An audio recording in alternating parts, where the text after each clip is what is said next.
ଝିଅଲୋ ଶୁଣ, ଦୁନିଆ ଖରାପ ନ ହେଇପାରେ, କିନ୍ତୁ ସେ ତୋର ନୁହେଁ।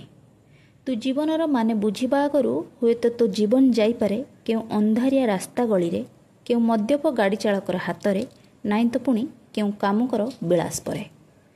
ତୁ ଏମିତି ଏକ ପକ୍ଷୀ ଯାହାର ଡେଣା ଥାଏ ହେଲେ ଉଡ଼ିପାରୁନା, ଆକାଶକୁ ଛୁଇଁବାକୁ ଇଚ୍ଛା ସିନା କରୁ, ତୁ କେବେ ମାଟିକୁ ଛାଡ଼ି ପାରୁନା। ସେ ପର୍ଯ୍ୟନ୍ତ ଛାଡ଼ୁନା ଯେ ପର୍ଯ୍ୟନ୍ତ ମାଟି ନିଜେ ତୋ ପାଦ ତଳୁ ଖସି ନଯାଏ।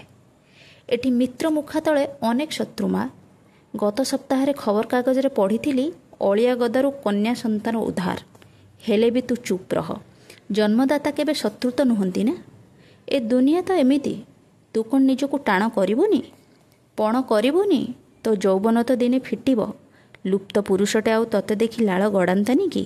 ହେଲେ ଶୁଣ ଝିଅ, ସେଥିପାଇଁ ବି ତୁ ଦାୟୀ। ସେ ବଦନାମ ପାଇଁ ନିଜକୁ ଯେତେ ପାରୁଛୁ ଶକ୍ତ କରିଦେ। ସବୁ ପରେ ବି ତତେ ସହିବାକୁ ହେବ, ଚୁପ୍ ରହିବାକୁ ହେବ। ତତେ ସହିଷ୍ଣୁ ବୋଲି କହି ଦୁନିଆ ମହାଣ୍ଡ ଆଖ୍ୟା ଦେବନି। ଏଠି ପାଦେ ବାଟରେ ଆଙ୍ଗୁଠି ଉଠିବ ତୋ ବଂଶ ମର୍ଯ୍ୟାଦା ଉପରେ।